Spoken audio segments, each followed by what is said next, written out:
Okay, so we all use Wikipedia, right? We see those clean, polished articles and, we trust them. But if you ever really stop to think about how that information actually gets there, well, today we're going to pull back the curtain on the messy, super chaotic, and totally human process behind every single sentence. And our guide for this journey, one of the greatest films ever made, Dr. Strangelove. So you open up the Wikipedia page for Dr. Strangelove, and you see a statement just like this. It feels official, authoritative, like a simple, undeniable fact. It's clean, it's clear, and yeah, most film fans would just read it and nod along. Totally makes sense. But here's the thing. Behind that one simple sentence, there's this hidden world of debate, of conflict, of, negotiation. So what happens when the facts aren't so simple? When these passionate, anonymous editors from all over the world start clashing over every single word? That, right there, is where our story really begins. All right, so to really get this, we have to go somewhere most people never even know exists. You see, every single Wikipedia article, from Dr. Strangelove to string theory, has this secret counterpart. It's like a digital backroom. Now, officially, it's called the talk page, but for our purposes, let's just call it what it really feels like: the war room. This right here is the raw material of how knowledge gets made. The talk page is where editors argue over sources, they challenge each other's claims, they debate the rules. And yeah, sometimes they get into some pretty intense personal disputes. It's where the sausage gets made, and honestly, it's absolutely fascinating to watch.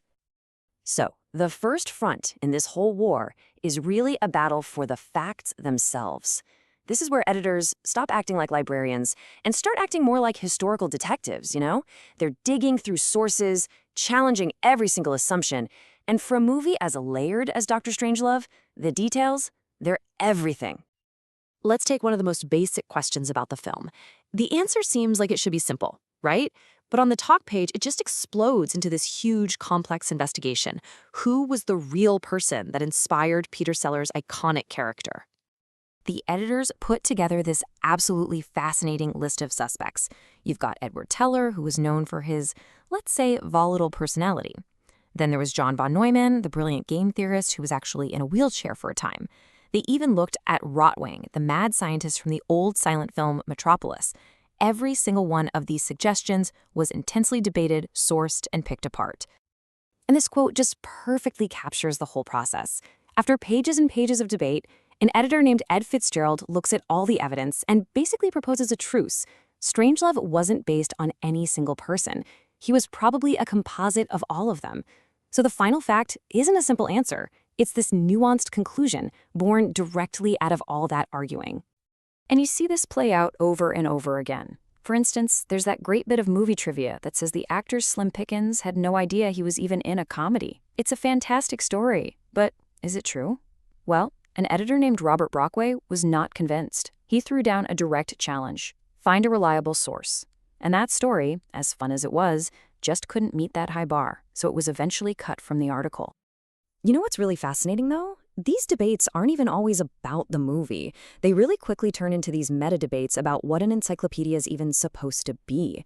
The editors aren't just writing about Dr. Strangelove, they're constantly fighting over the rules of Wikipedia itself. Here's a perfect example. Someone wanted to add a trivia section, which is a big no-no according to Wikipedia policy. But Ed Fitzgerald argued really passionately that there's a world of difference. To him, trivia means unimportant, but miscellaneous facts, well, those are worthy bits of info that just don't fit neatly anywhere else. See? This isn't just a squabble. It's a deep philosophical debate about how we should organize knowledge. Or what about the title of the article itself? An editor suggested it should be the film's full official title, Dr. Strangelove, or How I Learned to Stop Worrying and Love the Bomb. But others immediately jumped in, citing a core Wikipedia policy, WP Common Name. Basically, the rule is you use the name people actually use. That long title is amazing, but let's be real, everyone just calls it Dr. Strangelove. And so, the common name went out. And all of this, really, boils down to the single most important rule on Wikipedia, one that gets thrown around in the middle of a lot of heated fights. The standard isn't truth, because, who gets to decide that? The standard is verifiability. Can a reader go and check the source for themselves? If the answer is no, it doesn't matter how true you think it is, it's out. This one principle is the bedrock that every single one of these arguments is built on. Now, with all this talk about rules and facts and policies, it's pretty easy to forget that these are real people behind the usernames. And when people are this passionate about something, well, things can get personal. This is where the War Room really earns its name. And here we go. The simmering tension between two of the page's most active editors, Robert Brockway and Ed Fitzgerald, just boils over. Brockway straight up accuses Fitzgerald of ownership, of treating the article like it's his personal property and just refusing to compromise. I mean, that's a classic conflict you see in pretty much any group project, right?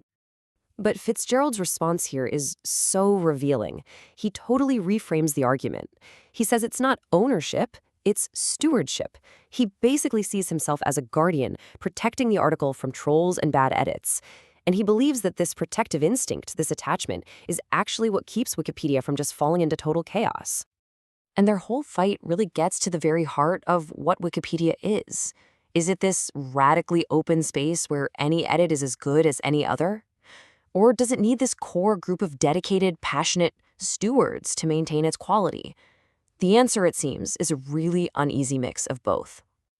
So after all this conflict, I mean, fights over facts, fights over rules, fights between people, you'd think the final product would be a total train wreck. But somehow, out of all this chaos and arguing, a stable and surprisingly reliable article actually emerges. How is that even possible? Well, it turns out there's a kind of hidden structure to the chaos, a life cycle for every fact. It all starts when an edit is made. Then that edit gets challenged. That kicks off a big debate in the war room. And eventually, through all the back and forth and citing the rules, some kind of consensus is reached, and the article itself changes. It's this constant living cycle of proposal, challenge, and resolution. And this brings us to maybe the most important thing to remember. The Wikipedia article you're reading is not some stone tablet of absolute truth. It's a living document. You should think of it more like a temporary truce in this ongoing war of ideas. It's a snapshot of the best agreement that a group of passionate, flawed, and dedicated humans could hammer out at one specific moment in time. And all of that leaves us with one last, kind of provocative thought. The war room behind Dr. Strangelove shows us that knowledge isn't just found, it's built, it's argued over, and it's negotiated by a community. And if that's true for a simple movie article, it really makes you wonder, doesn't it? What about all the other facts we rely on every single day?